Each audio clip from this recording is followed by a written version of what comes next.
June 1944. The air in southern England was thick with the smell of diesel and salt.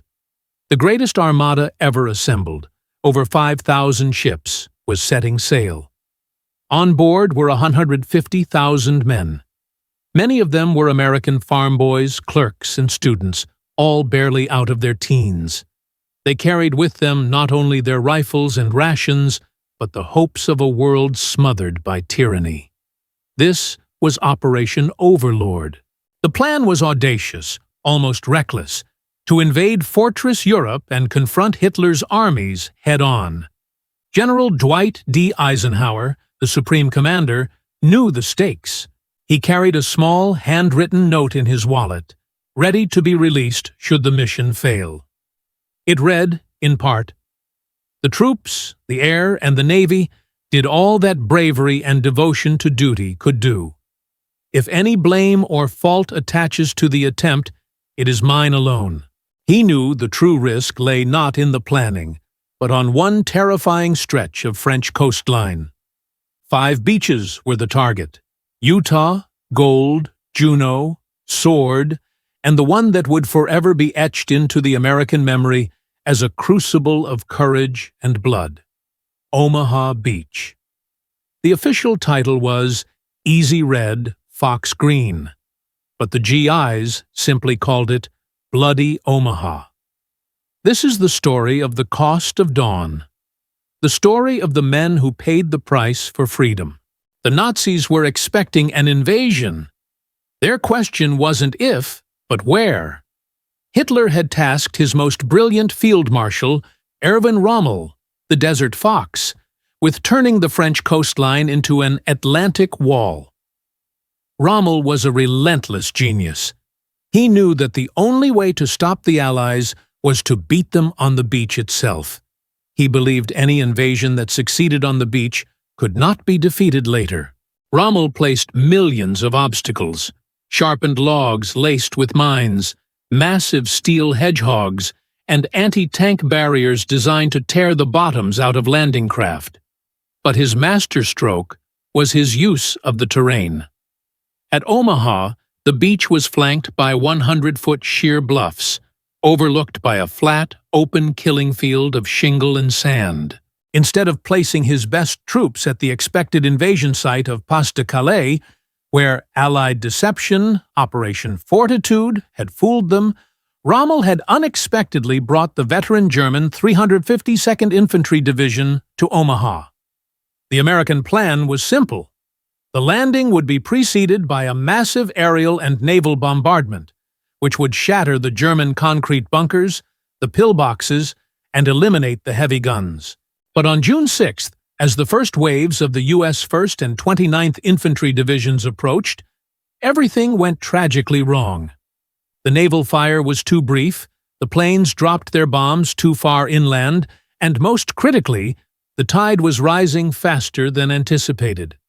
The German defenses were untouched.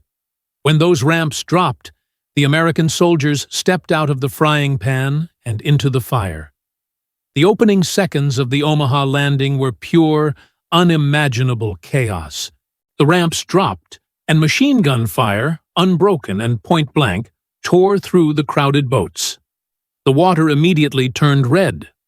Soldiers overloaded with 80 pounds of gear sank instantly and drowned, a few feet from shore. The men who made it to the waterline faced a merciless sprint across 200 yards of exposed sand, choked by obstacles and a withering crossfire. The German gunners, safely sealed inside their concrete emplacements, simply had to hold the triggers and let the machine gun belts spool out. It was a slaughter. Units dissolved instantly. Officers and NCOs were the first to fall.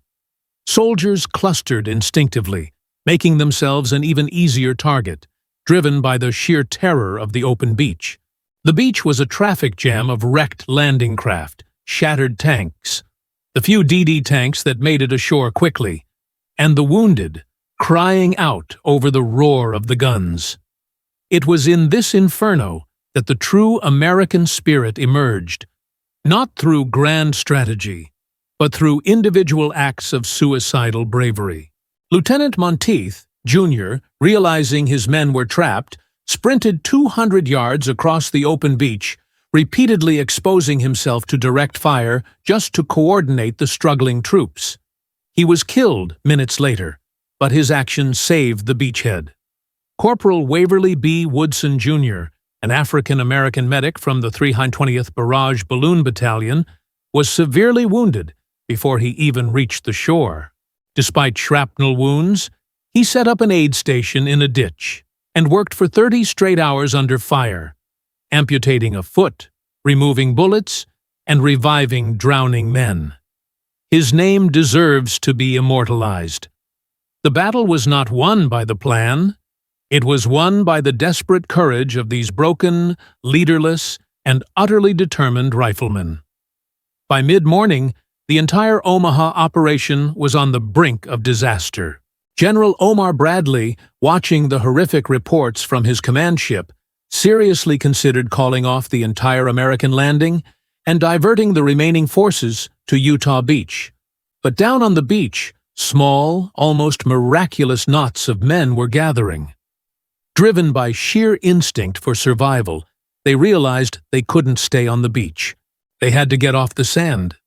Sergeant John R. Barnes and his few remaining engineers, using improvised Bangalore torpedoes, began blasting lanes through the wire and shingle. Other officers, like Colonel George Taylor, gathered the terrified, huddled survivors and shouted the words that became the battle. S. Epitaph. Only two kinds of people are staying on this beach: the dead and those who are going to die. Now let's get the hell off of here. Small groups, often just 10 or 12 men, began to climb the sheer bluffs, using their hands and bayonets to cut makeshift paths up the grass and dirt. They weren't fighting for Europe yet. They were fighting for the next 20 feet of soil. When these ragged groups finally reached the top of the bluff, the German positions were exposed. The German defenders, who had been focused solely on the beach, were caught off guard by the close-quarters fighting. By 1:02 p.m., the first small but permanent American footholds were established. The line was thin, dangerously thin, but it held. The price was horrifying. On Omaha Beach alone, the U.S. forces suffered over 2,400 casualties, killed, wounded, or missing. But the door had been kicked open.